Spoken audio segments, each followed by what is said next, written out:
Barыңыздарга салам, урматтуу достор. Сиздер менен мен Ажам Алмангелди жана төстү тасма берүүсү. Сиздер үчүн ар дайым пайдалуу жана актуалдуу маалыматты даярдаганга аракет кылабыз.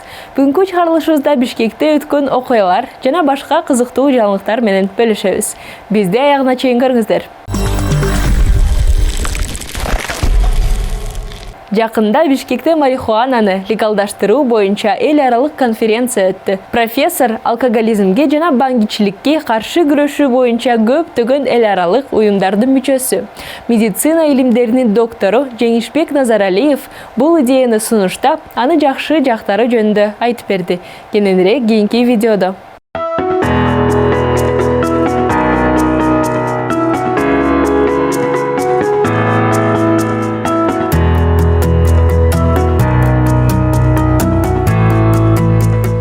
Борбор каалада Кыргызстанда марихуананы легалдаштыруу боюнча биринчи эл аралык конференция өттү. Жолугушуунун башкы идеологиялык дем берүүчүсү өлкөгө белгилүү доктор, нарколог, профессор Жеңишбек Назаралиев болду. АКШ, Чехия, Грузия, Украина жана Израилден келген адистер дагы диалогко кошулушту. Албетте, тема резонанс жаратып, эбегейсиз көп карама-каршылыктарды жаратаарын түшүнөбүз. Ошентсе да, толук ой пикирди калыптандыруу үчүн ар тараптууларды угуш керек. Азыр биз мыйзамдаштырууну активдүү жактагандарга сөз беребиз. Профессорго алкоголизмге жана баңгичиликке каршы күрөшүү боюнча көптөгөн эл аралык уюмдардын мүчөсү, медицина илимдеринин докторуна Жеңишбек Назаралиевке сөз беребиз.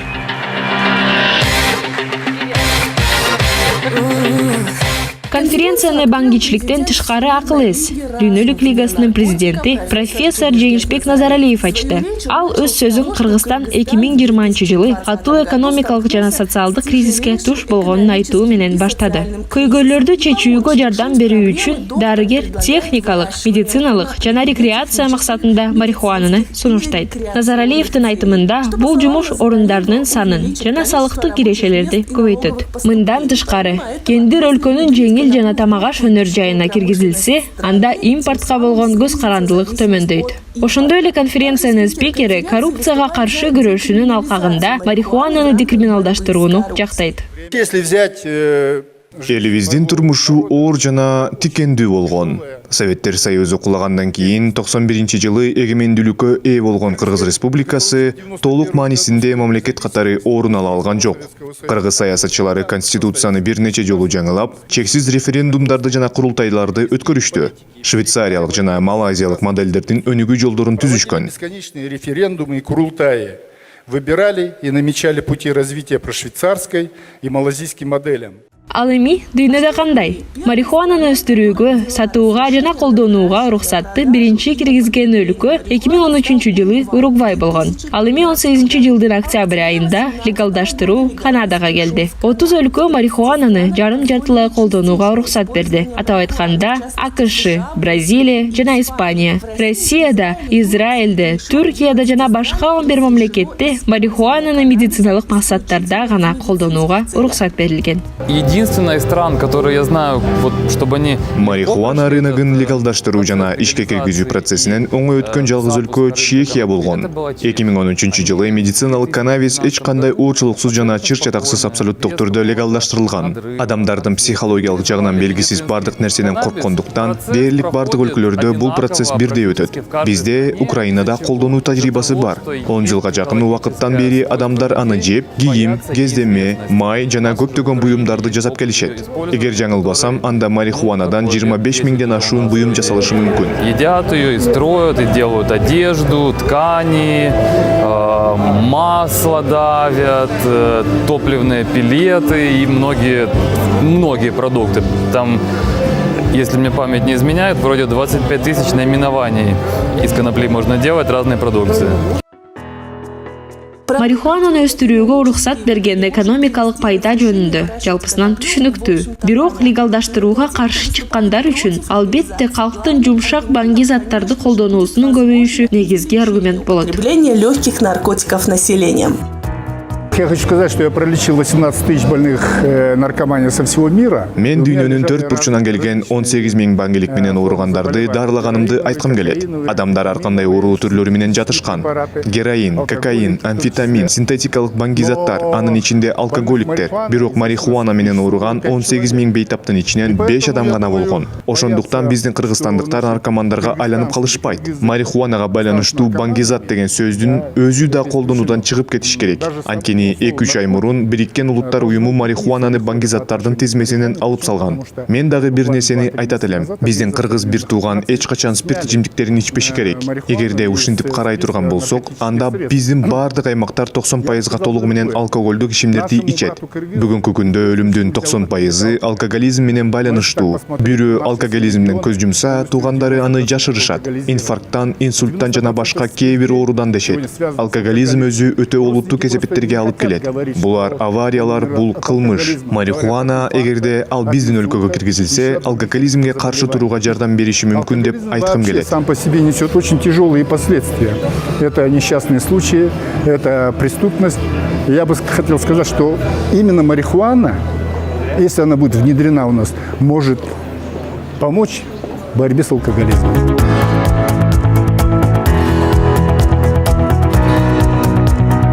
Конференциянын катышуучулары өз сунуштарын өлкөнүн президентине, парламентке жана өкмөткө жөнөтүштү.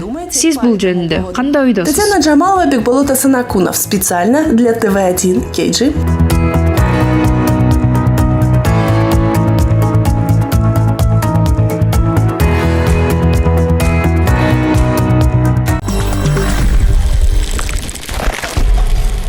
Марихуана мээге зыян келтиреби? Адамга кандай таасир этет? Башка баңгилерден эмне менен айырмаланат?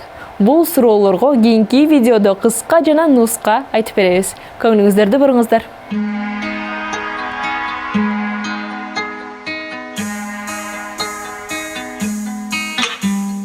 1970 жылы марихуана АКШда биринчи тизмеге киргизилген. Бул зат таптакыр мыйзамсыз экендигин жана медициналык максаттарда колдонууга болбой тургандыгын билдирет. Ондогон жылдар бою бул көз караш өсүмдүктүн механизмдерин жана таасирин изилдөөгө тоскоол болуп келген. Бүгүнкү күндө марихуананын терапиялык артыкчылыктары кеңири таанылып, кээ бир өлкөлөрдө медициналык колдонууну мыйзамдаштырышкан. Бирок марихуананын медициналык баалуулугун уламдан улам таануу, марихуананы колдонуу мээңизге зыянбы деген суроого жооп бербейт. Марихуана мээде жана денеде табылган каннабиноиддик кабылдагычтарга таасир этет. Дене тарабынан өндүрүлгөн эндоканнабиноид деп аталган молекулалары дагы кабылдагычтарга таасир этет. Каннабиноид системасы толук изилдене элек, бирок анын функцияларын түшүнүү үчүн ачкыч берген бир өзгөчөлүгү бар. Көпчүлүк нейротрансмиттерler сигналды берүү үчүн бир нейрондон экинчисине синапс аркылуу өтүшөт. Ал эми эндоканнабиноиддер тескери багытта жылышат. Сигнал бир нейрондон экинчи нейронго өткөндө кабыл алуучу нейрон эндоканнабиноиддерди бөлүп чыгарат. Ал жөнөтүүчү нейронго таасир этүү үчүн тескерисинче кыймылдап, кабыл алуучу нейрондон сигнал алат. Ошондуктан окумуштуулар эндоканнабиноид системасы негизинен сигналдардын башка түрлөрүн модуляциялоо үчүн кызмат кылат деп болжомолдошот. Кээ бирлерин күчөтүп, кээ бирлерин төмөндөтөт. Эндоканнабиноиддин сигналы нейрон сигналдарынын ылдамдыгын жайлатат. Бирок бул сөзсүз түрдө адамдын жүрүм турумун же кабылдоосун жайлатат дегенди билдирбейт. Мисалы, жит органын сезимин баскан сигналдын басаңдашы житти кабылдоону күчөтөт. Марихуана эки негизги активдүү кошулмаларды камтыйт: тетрагидроканнабинол же ТНС жана каннабидиол же КБР. ТНС марихуананын жүрүм турумуна, аң сезимине жана кабылдоосуна психоактивдүү таасир этүүчү ири салымчы деп эсептелет. ТНС марихуананын жүрүм турумуна, аң сезимине жана кабылдоосуна психоактивдүү таасир этүүчү ири салымчы деп эсептелет. КБР психикалык эмес таасирлерге жооп берет. Эндоканнабиноиддер сыяктуу эле, ТНС каннабиноиддик рецепторлорго туташуу менен сигнал берүүнү жайлатат. ТНС чоң диффузиялык тутум боюнча рецепторлор менен байланышат. Ал эми эндоканнабиноиддер белгилүү бир стимулга жооп катары белгилүү бир жерде чыгарылат. Бул таасир каннабиноид системасы башка көптөгөн системаларга таасир экендиги менен жеке мээ химиясы, генетика жана мурунку турмуштук тажрыйбалар баңгизаттын кандайча кабылдарын аныктайт.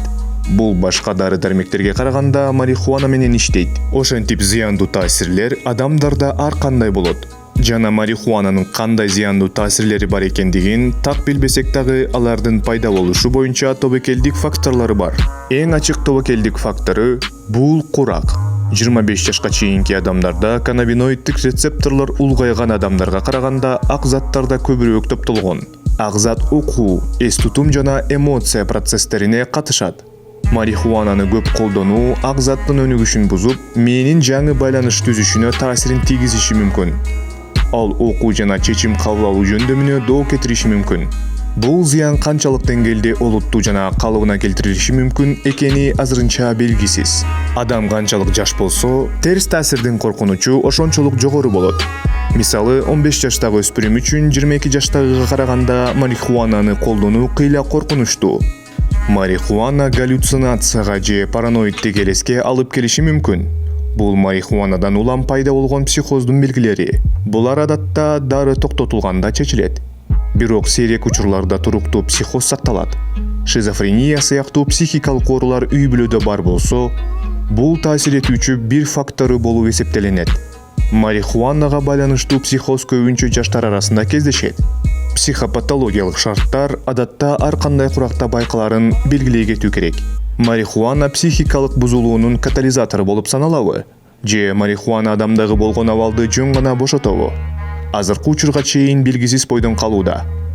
Кыязы бул жеке процесс. Ар кандай куракта башка көптөгөн белгилер сыяктуу эле мээ жана денедеги марихуананы кайра-кайра колдонгондон кийин сезгичтиги төмөндөйт. Демек, ошол эле натыйжага жетишүү үчүн дозаны көбөйтүү керек. Бактыга жараша көптөгөн башка баңгилерден айырмаланып, өлүмгө алып келүүчү марихуананын ашыкча дозасын алуу коркунучу жок. Ал тургай узак мөөнөттүү колдонуу оор же өмүргө коркунуч туудурган белгилерди алып келбейт. Бирок уйкунун бузулушу, кыжырдануу жана депрессиялык маана сыяктуу башка терс белгилер бар. Алар колдонууну токтоткондон кийин бир нече жуманын ичинде басаңдайт. Ошентип марихуана мээге зыянбы? Бул ар бир адамга байланыштуу. Кээ бир тобокелдик факторлорун табуу оңой болсо, башкалары так далилдене элек. Бул кандайдыр бир белгилүү тобокелдик тобуна кирбесеңиз дагы марихуананын терс кесепеттерге алып келүү мүмкүнчүлүгү бар экендигин билдирет.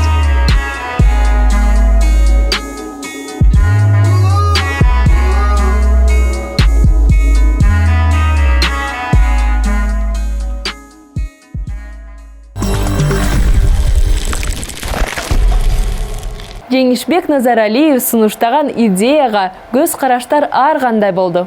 Ал эми бул темадан эң эле алыс болгон спортсмендерибиз Кыргызстанда жыл сайын катышкан полумарафон жакында өтөт.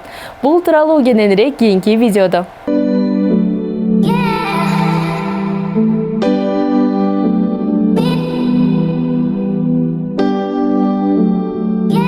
Апрель күнү. Азыр бизде 2000ге жакын катталган катышуучулар бар. Бизде чоңдор жана балдар үчүн ачык дистанциялар бар. Чоңдор үчүн 5 чакырым аралык, 10 жана 21. Ал эми балдар үчүн өзүнчө балдар аралыгы бар. Балдар марафонуна 3 жаштан 13 жашка чейинки балдар катыша алышат.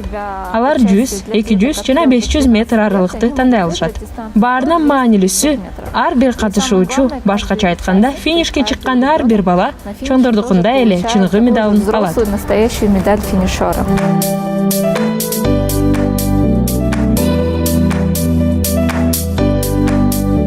Эң кичүүлөр 3 жашта. Бул аралыкты 3 жаштан кичүү балдар үчүн басуу өтө кыйыныраак болот. Ошондуктан биз мындай чектөөнү койдук. Эң улуусу 79 жашта болгон. Ал байке 2019-жылы чуркаган. Ал абдан шайыр болчу жана рахаттануу менен катышкан. Бизде ар дайым 50+ категориясы өтөт. Эгер быйыл мүмкүн болсо, 60+ категориясына чабыз. Акыркы учурда 60 жаштан жогорку катышуучулар көбөйүүдө. Ему было 79 лет.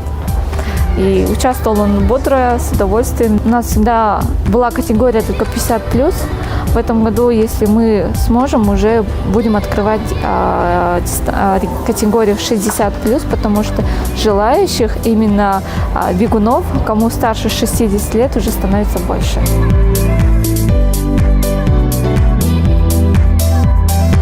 Бизде 5 чакырым аралык бар.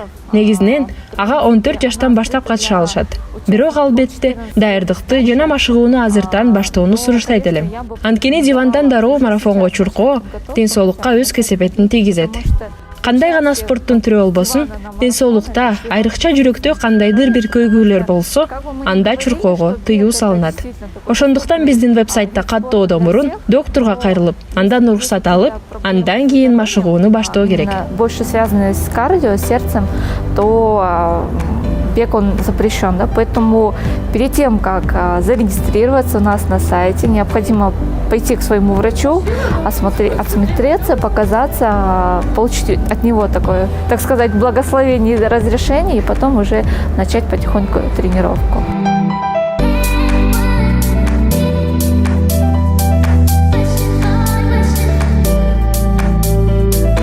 Ал башка марафон болчу. Ал Ноорус деп аталып, аны Ноорус майрамына арнаганбыз. Ал 2016 жылы өткөн. Анда 180 катышуучу болгон. Ушунча адамды чогултканыбызга аябай кубанганбыз. Алар ботаникалык бакчада чуркашкан. Башкача айтканда, бүгүнкүдөй масштабдуу кооз марафон болгон эмес. Тынч өткөн. Катышуучулар биринчи жолу чуркап, чыныгы финишорлордун медалдарын алышкан. Бул ушундай масштабдуу иш-чараларды уюштуруу үчүн баштапкы кадам болгон. Андан кийин биз күз деми жана жаз деми марафондорун өткөздүк. Азыр түнкү жарыш сыяктуу башка көп марафондор бар. Мурунку жылы ушундай кооз масштабдуу марафонду Бишкектин борбордук көчөлөрүндө өткөрдүк. Бул Эльбристерди сактоо боюнча чуркоо болчу. Это вот стало отправной точкой, что мы уже начали организовывать такие масштабные мероприятия. А после этого уже мы запустили Куздеми, потом Джаздеми, да. И сейчас очень-очень много других стартов, как ночной забег. Ну и, конечно, в позапрошлом году мы провели, наконец-таки, самый такой красивый, масштабный по центральным улицам города Бишкек. Это забег по сохранению снежного барса.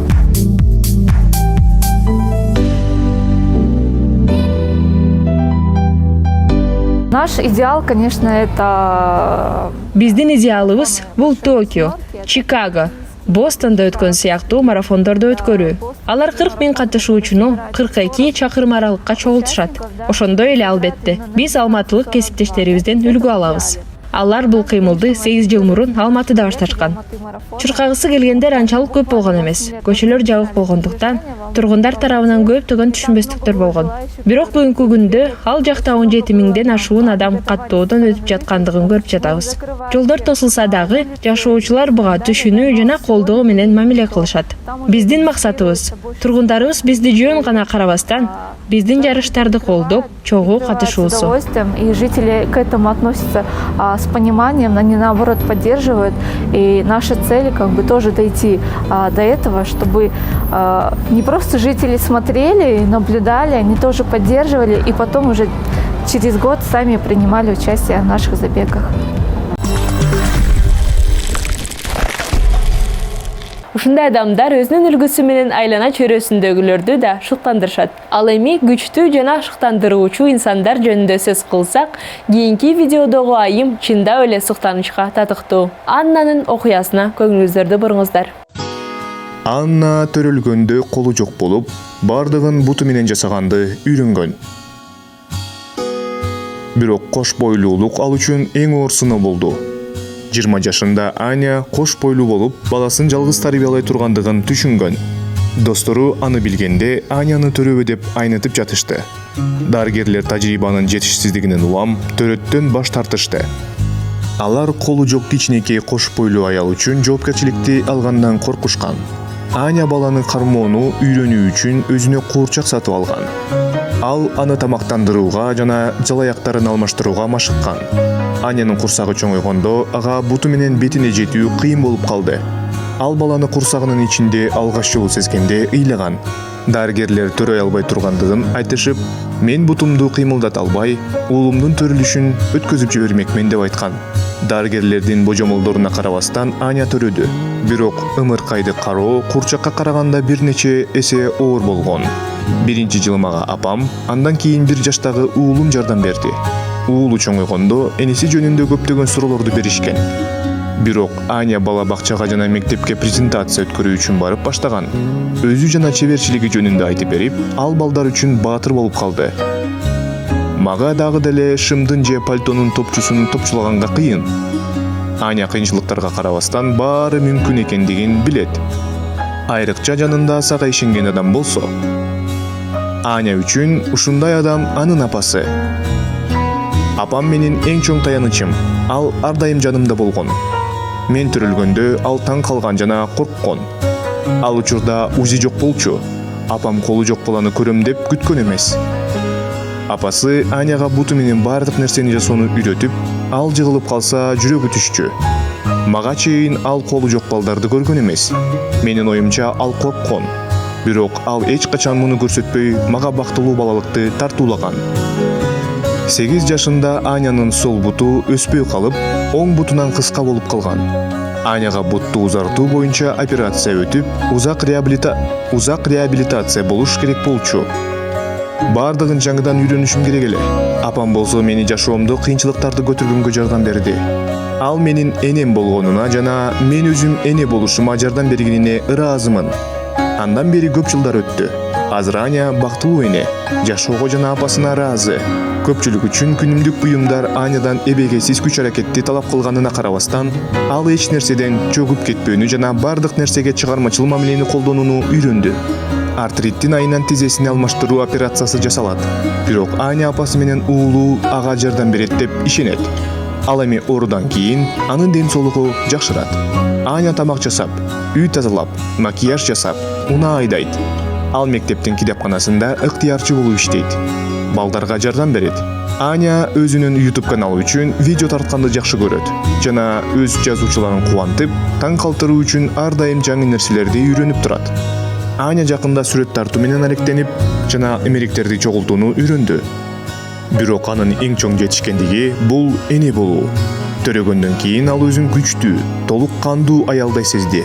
Ал үчүн уулунун кандай өсүп жаткандыгын көрүү жана жанында болуу бул керемет. Эне болуу менин сыймыктануум жана менин илхамым. Бул Аняга көз карандысыздык сезимин берет. Бирок эң кызыгы унаа айдаган аялга башкалардын көз карашы. Эл Аняны мактайт, башка айдоочулар лайк көрсөтүшөт. Мен адамдардын реакциясын баалайм, бирок өзүмдү ыңгайсыз сезем. Эгер адам ынтызар болсо жана жакындарынын колдоосун сезсе, ар бир адам эң сонун нерселерди үйрөнө алат.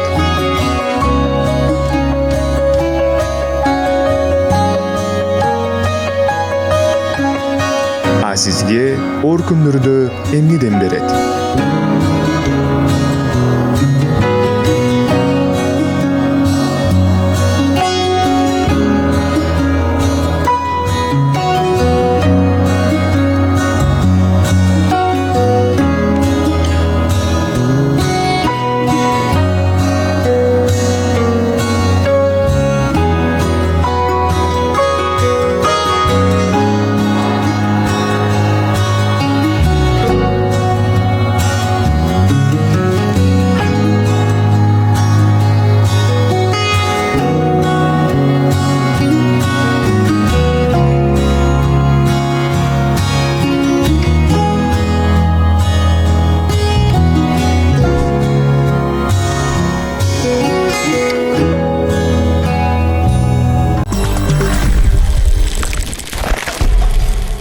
Ал эми чыгарылышыбыздын аягында сиздерге жагымдуу үрдестени тартуулайбыз.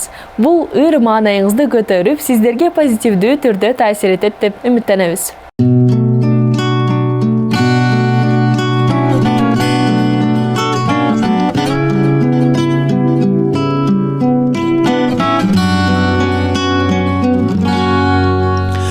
Суранам кетпесеңиз, ичим тыз-тыз. Жүрөктө сезимдерди ойготтуңуз. Суранам өчүрбөстөн ошолотту. Жанымда дагы бир аз олтуруңуз. Жүрөгүм ичим тыз-тыз, сезимди ойготтуңуз. Суранам өчүрбөстөн ошолотту. Жанымда дагы бир аз olturumuz.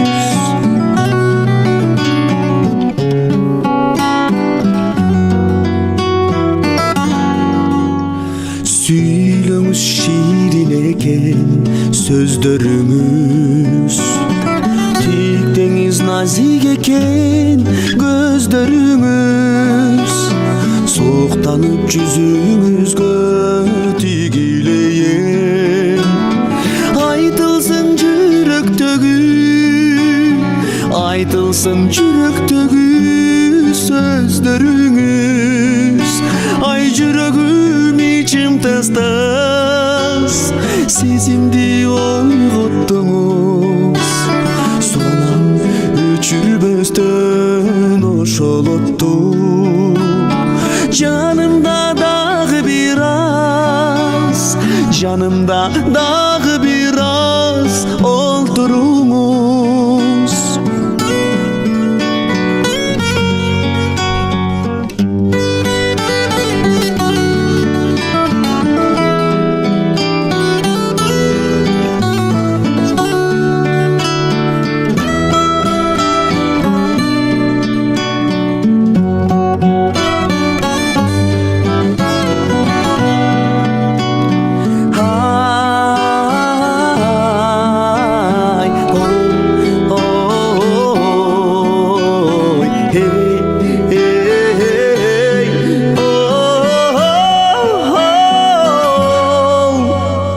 Суранам кетпесеңиз ичим тыз-тыз, жактыңыз махаббаттын отун укмуш, жылынып ошол оттун илебине. Жанымда дагы бир аз, жанымда дагы бир аз олтуруңуз. Жүрөгүм ичим тас-тас, сезимди ойготтуңуз. Суранам өчүрбөстөн ошол отту, жанымда дагы бир аз, жанымда дагы бир аз олтуруңуз. Жанымда дагы бир аз олтуруңуз.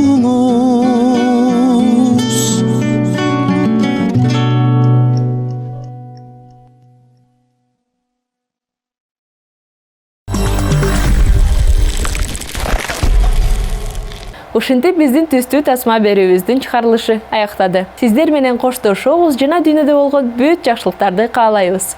Урматтуу көрүүчүлөрүбүзгө чын ден соолук, узун өмүр жана бакубат жашоо каалайбыз. Сиздер менен мен Айжамал Амангелди болдум. Кийинки чыгарылышта көрүшкөнчө.